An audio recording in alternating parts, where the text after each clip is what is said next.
Alright, so we got the Interex explained by an Australian. I don't even know what the Interex is, but let's get into the video. G'day guys and gal. Warhammer 40k is a lot of things. A grimdark rage against the darkness, a story of love between brothers and partners, and how damaging betrayal is. A light-hearted comedy where a dashing hero saves the day and gets the girl. Alright, now, unless you got Vulcan up here, yo. I mean, he's comp. This guy right here, he's comp. One thing I'm gonna say about, hey, one thing that I'll actually say, Vulcan, my bad, bro. I know you're like my liege. I know you're just my goat, right? One thing I will say is he is dressed better than you, like Vulcan. I'm sorry, yo, Big V, my bad. I'm sorry. This guy right here, I think this is Carl Franz, right? Yo, he's dressed way better than you. I'm gonna be honest with you, Vulcan. Don't go crazy. Don't eviscerate me. But like, bro, he got the best fashion sense in Warhammer's history. All of these are Warhammer because Warhammer is so diverse and vast. However, Warhammer can also be incredibly frustrating. Positive, interesting plot lines abruptly end due to mistrust, misunderstanding, and naivety. Nothing highlights this more than the story of the Imperium's meeting with the Interex. Two mistrusting cultures of mankind with the same ideals, goals, and desire for cooperation, ruined because people thought they knew more than they did about stuff. And man, that's so crazy because we got that in real life. It's so crazy, bro. And like, I'm gonna be honest with you, it's the people who think that they're so smart, and I'm just talking about just life in general, y'all. Like, y'all ever like hop on the internet and like you know something, but then like you see somebody in the comments that think that they know something when in reality they know nothing about that one thing that you know all about. It's so crazy. Yo, I'm sitting there, I'm looking at some of the comments and y'all telling me all these things about Vulcan. Oh, Vulcan, he never got one win in Warhammer. I'm looking at y'all, bro, bewildered. I'm looking at you guys like, bro, I'm perplexed. I'm like withered. Like I'm confused. I'm like, wait a minute, what are you guys talking about? Like Vulcan, every battle that Vulcan stepped in, he won. Like, what are we talking about? jump to conclusions. And yes, of course Erebus was involved. Before we get started, if you're looking for a fresh, straight, let's get into it. Let's go.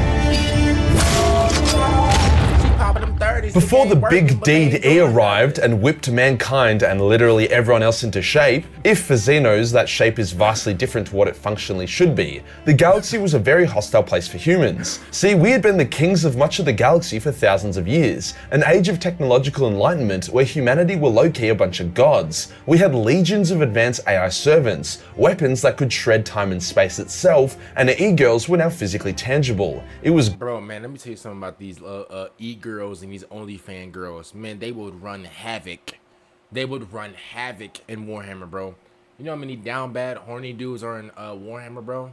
Like, seriously, they would run. Like, if y'all think, because bro, I even saw like a thing on Instagram the other day where it says something like 1.8 million girls between the ages of 18 and 24 have an OnlyFans. Bro, when I seen that, bro, man, I fell down to my knees with a lock. Like, bro, like legit, bro, my heart fell straight to my booty. Like, it was crazy. But then I'm like, wait a minute, bro, in Warhammer, bro, you seeing ×3. You seeing ×10 those numbers, bro. Bro, it would be absolutely crazy. Great. However, I guess we all forgot about iRobot, or The Matrix, or Terminator, as we got blindsided by our AI servants and a war began. Even though mankind prevailed, our empire had been shattered, with countless deaths and loss of technology. We also lost our servant worker class as well, because, you know, we had to kill them. To make matters worse, the Eldar had gained— Thank you. a taste for violent blood orgies, causing Slaanesh to begin to form in the warp, which made warp storms appear everywhere. It's your fault. Listen, I'm gonna say this forever. Yes, you. Don't shake your head like, oh, don't who me? Yeah, don't who me. It's your fault. Bro, when y'all be watching these nasty videos and be indulging into these, you know, into this freakishness, bro, this is why Slaanesh is born. Because a lot of you guys be into this freaky deaky-ish. Making warp travel nearly impossible and cutting off mankind's empire from itself. Deprived of our worker class, a lot of our technology, a lot of our population, as well as interstellar travel, humanity— I got a question, bro. How is he able to use the bathroom? Can somebody, like, I guess you get... I guess you could say the only way he uses the bathroom is a oil leak. Play the video? Okay. Humanity was easy prey for various Xeno races that genocided, enslaved, or consumed our people. To make matters even worse, Psykers started appearing, which was kinda cool for a bit, before they all then went exorcist mode and started shitting out their dicks whilst demons used them as living portals to invade worlds. This is why the Age of Strife was, not mankind's favourite vibe, as well as how humanity was able to go from interstellar gods with technology that would make the Necrons look like orcs with too many chromosomes to a bunch of desolate worlds on the brink of collapse. Despite everything though, the wars, the demons, the Xenos, the lack of warp travel, one human civilization thrived where all else decayed. The Interex, a multi-system empire of human and Xeno planets. Boy, he built crazy. Oh my goodness. Now, you know, pause, because I know y'all gonna be like, oh my god, he's complimenting his body, pause, I know y'all about to clip that and then like just repurpose it and do whatever with it. Bro, he's legit built like a WWE wrestler, bro. Bro, he built like Prime Trish Stratus. Who relied on common sense and peace rather than superstition and war. Their technology is miles above the Imperium of Man, either having been maintained since before the Age of Strife or even invented since. The biggest reason the Interex were able to thrive while everyone else ate shit had a lot to do with their attitude. They did not believe in tech heresy, hence did not deliberately kneecap their own science, allowing great quality of life improvements, akin to Tau technology, to be made. They also didn't develop a vicious hatred of Xenos, meaning that despite engaging in a war with an alien race called the Kinebrak, the two sides eventually signed a peace agreement and coexisted peacefully. The Kinebrak had obscenely fucking dope technology, which the Interex used to further boost their advancements. To help with this, they developed a universal language translation method that used cosmic maths that was applicable and understandable in any advanced space. Oh, so it's kind of like Google Translate, right? Faring race, except for the Imperium of Man, who thought it sounded like music and had no idea how to translate it. Even when faced with vicious I don't know if y'all know, bro, but like I actually use Google Translate to talk to my Hispanic babies. In races who had no desire to engage in any form of treaty or peace, they still avoided genocide. For example, the Mega Arachnids, a race of gigantic spider. Man, come on, bro. What are we, bro? Yo. Calling Air Force. I need a giant Air Force One to stump this thing out. If I ever see this thing in person, if I ever see this thing in real life, bro, I'm not gonna lie to you. If this thing is bigger than me, bro, I'm turning around. All this thing gonna see is my booty and elbows, bro. I'm out of here, bro. I'm running like Prime Shaggy from Scooby-Doo. For real, bro. Scorpion insectoids that viciously killed and fed on their enemies. The Interex won the war against them, then placed their few survivors on an isolated world, deprived them of their interstellar travel capabilities and the means to build them, and then they just let them live in peace on their own sanctuary world. We can't let these things live, bro. They can't live no more, bro. We cannot let these things live in peace. Yo, even Raid can't even take this thing out, bro. They then placed warning beacons around the world that spoke in the cosmic mathematical language. They were seen as so enlightened that the Eldar, a race who was known to disdain humanity and see them as literal monkeys, approached the Interex and agreed to teach them about the wider galaxy and some of its secrets that they would never disclose to the modern-day Imperium. The Eldar even told the Interex of chaos and how it must be persecuted and destroyed in all its forms. The Interex swore to eradicate chaos no matter where they found it, which, while a noble pledge, directly resulted in their damnation. Their weaponry, armor, and soldiers were also impressive. They clearly used some kind of genetic manipulation for their warriors, as they were all very tall. Their reflexes, speed, and strength were also very impressive, allowing one of their warriors to trade with and nearly overcome the— Nah, but this is cheating though, bro. Like, look at his build. Bro, first of all, he got a nice upper body, but then he got horse legs too. He kind of got like an electric horse leg, bro. That means he's fast and he's strong. This is cheese. And also, I got a question. How is he able to use the bathroom? Yeah, bro. I see you looking. I see you trying to investigate. Don't worry, bro. I already asked the question. Stop looking at it, bro. You good? Let me find out you questioning over here, bro.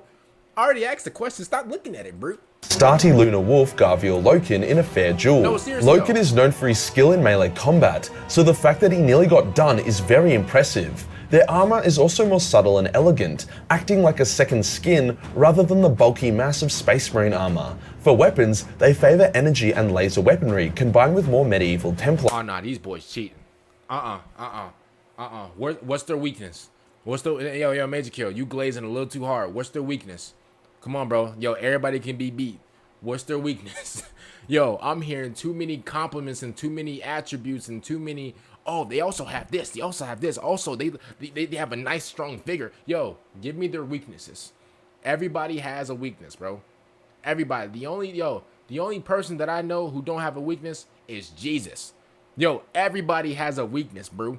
Yo, give me their weakness right now. For example, some of them carry bows, which the Lunar Wolves made fun of because, you know, it's a fucking bow. However, they were able to fire hypercharged laser arrows that could cleanly cut through an Astartes armor and kill them in a single shot if it got them good enough. Likewise, their melee weapons were based off classic polearms and swords, however, once again, very lasery. The Kinnebrach were also heavily armed, however, they'd actually been banned from making a lot of their old weaponry as it was considered way too fucked up and overpowered. Is this a female? I don't want to, like, you know,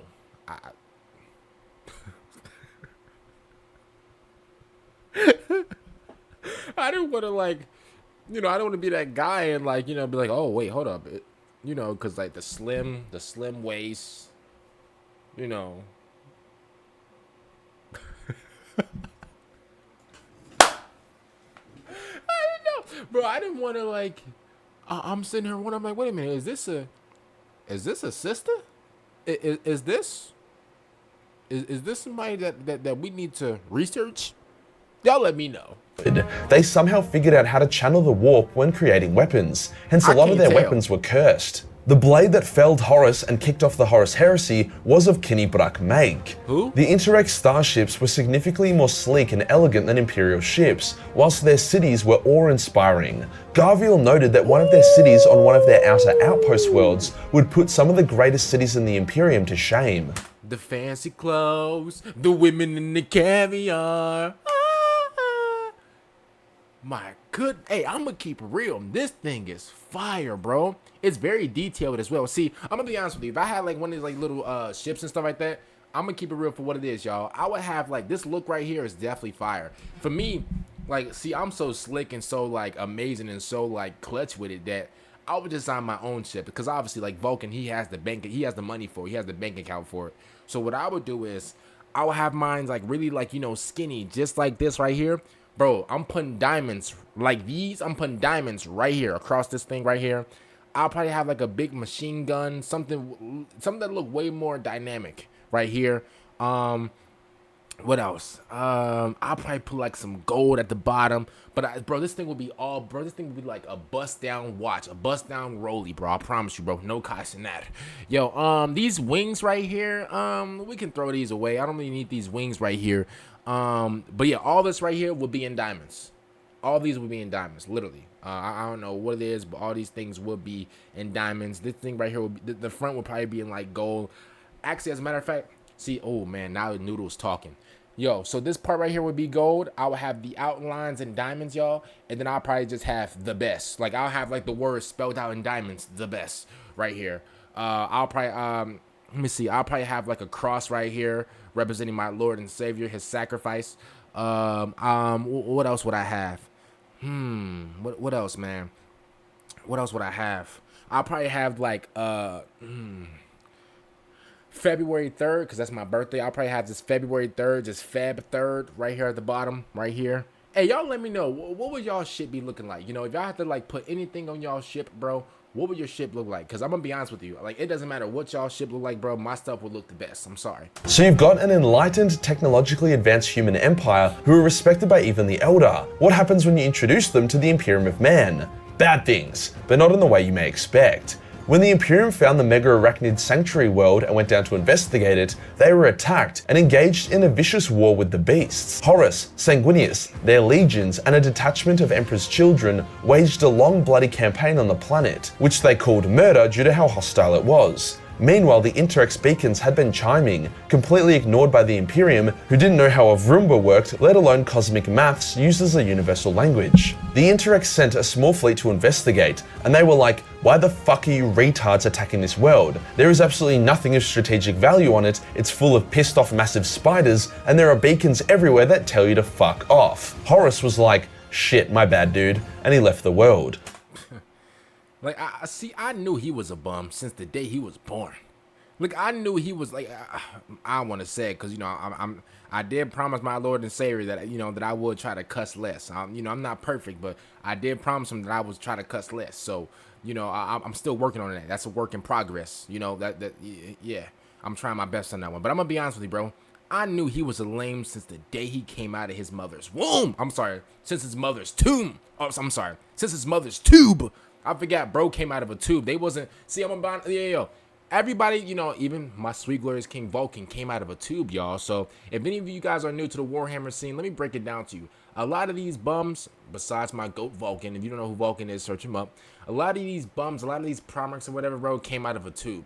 They weren't born like the regular, you know, like the regular way, like the regular sweet, you know, humanic way like me and you. They were born in the tube, all right? They was mixed up like some type of like, you know, wicked witch and witch, you know, just potion, whatever.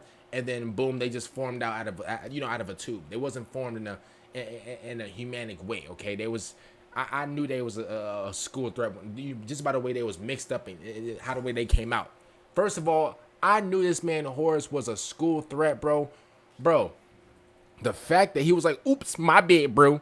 Bro, if you was really on that timing, you would stand on that, bro. And it's not even like an ego thing. It's just, bro, if you're like the big bad wolf, if you're the guy, bro, who has like 4 chaos gods inside of him, bro, and you're just like this crash out like you're supposed to be, why you ducking?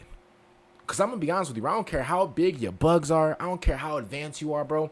If I got 4 chaos gods inside of me, pause. I know you want to clip it. Pause. I'm too quick. If I got 4 chaos gods inside of me, bro, going crazy, bro, I'm going to be honest with you. Nothing can stop me. And that's not even an ego thing. I'm just keeping it real. Opting to follow the Interex to talk diplomacy, Horus was fascinated by the Interex's enlightened way of thinking, whilst the Interex were awestruck by the fact that they had finally found humans who were originally from Terra, the birthplace of mankind. Horus's advisors, mostly Abaddon, were furious. The Interex were for everything the Imperium was against. They were also disgusted by the fact that the Interex allowed the Kinebrak to coexist in their society. However, Horus really wanted the meeting with the Interex to go peacefully. He had recently fought a bloody, unnecessary war on another human-occupied world. He blamed himself for letting it come to war, and he wanted future interactions with human cultures, especially ones as sophisticated and enlightened as the Interex, to go significantly better. Alright, maybe I'll take it all back. Okay, maybe he wanted good things, but like, bro, let's keep it real, bro. Like, let's not act like that menace inside of him wasn't pending up, because it was. That menace, that insane asylum school threat was slowly building up inside of him. Like, let's not act like he was once this good guy. No, bro, I refuse to believe that, bro. I will never give him any props, bro. Now, I'm gonna be honest with you. I do apologize for, you know, going off on him because it sounded like he wanted the best for everybody, but the Interex were hospitable hosts, showing the Imperial forces a lot of respect and giving them tours of their cities and museums. However, it quickly became clear that they were stalling. They refused to engage in actual diplomacy and instead just seemed content on having dinners and being nice. This was because the Interex weren't sure if the Imperial forces were actually secret agents of chaos, and they didn't want to sign an alliance with the great enemy. Hence, the Interex's fatal flaw is revealed. They knew of chaos, they knew it was evil, and they knew they must destroy it wherever it appears. However, their actual experience with chaos was next to non-existent. They couldn't screen for it or detect it, as they didn't know what they were actually looking for. It was like the boogeyman to them. As such, during another night of fake diplomacy, Garviel and one of their officers got into a discussion in which it was revealed that not only was the Imperial forces not servants of chaos, but they had no idea what it was. Before the overjoyed officer can report this news to his commanders, Erebus breaks into the Kinebrak war crimes section of the museum and he steals a potent chaos knife. He then sets fire to the museum and kills a few people. When the Interex found out what happened, they saw it as confirmation of their suspicions and almost instantly attacked Horus and his bodyguards during the dinner. Bro, I want every school closed down. The fact that he went into that museum, stole something, and then burned the museum down, and then took a few people out, like, that is, bro, you are now, like, you're classified as a Batman villain, bro. Like, you're a Superman, like, type of threat, like, literally. The Lunar Wolves try to talk the Interex down and tell them they didn't do it, but the Interex had made up their minds. In front of them may as well have been Khorne itself for all they cared.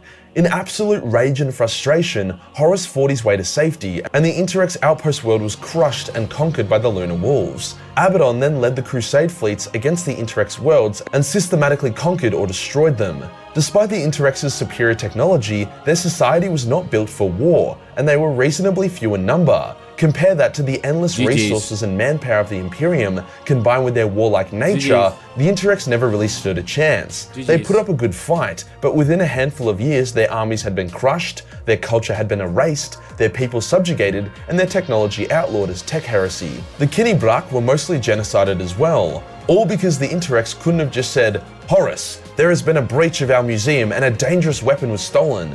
It was one of your space marines that did it. Please wait here and disarm yourself while we investigate." Or they could have— Bro, this is Warhammer. Bro, that's too many words.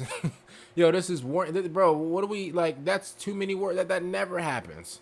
There is no, oh, let's take our time and understand what's really happening. There's no such thing. There's literally no such thing. This is Warhammer, brother. Like, what said, "Return to your ships while we investigate the issue," instead of being like, holy fuck, you piece of shit, you bold piece of shit, fuck you, everyone attack, kill that fucker." Close the schools. Yo, Majorkill. Yo. That was too perfect, bro. Closing it, bro. Close the entire nation, bro. As a matter of fact, bro, close the entire country Majorkill's in right now. I'm pretty sure it's Australia. Close it down right now, bro. Yo, I want every single, like, major, like, bro. FBI, IAA, CIA, I want them all around Majorkill's crib right now, bro. Yo, he reenacted that too quick. Pretty much word for word what happened.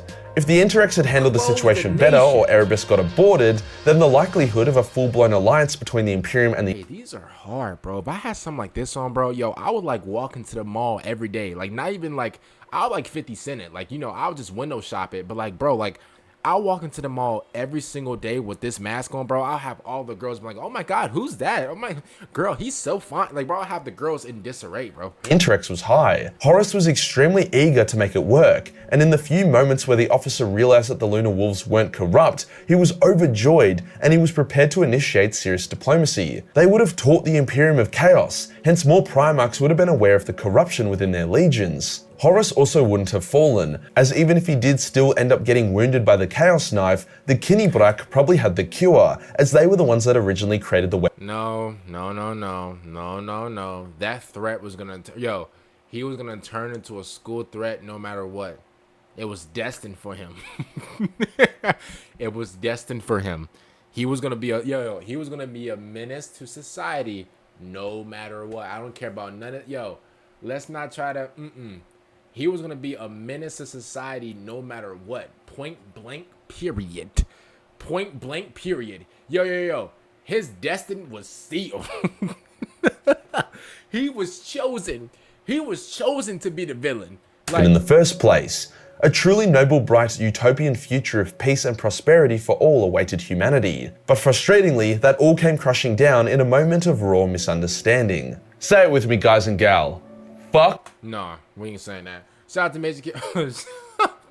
Shout out to Majorkill, man. Hopefully y'all enjoyed my reaction to this, man. If y'all did, make sure y'all like the video, subscribe to the channel. It means the absolute world for your boy. And I'm gonna see y'all later for the next one. I'm out. Bye, everyone.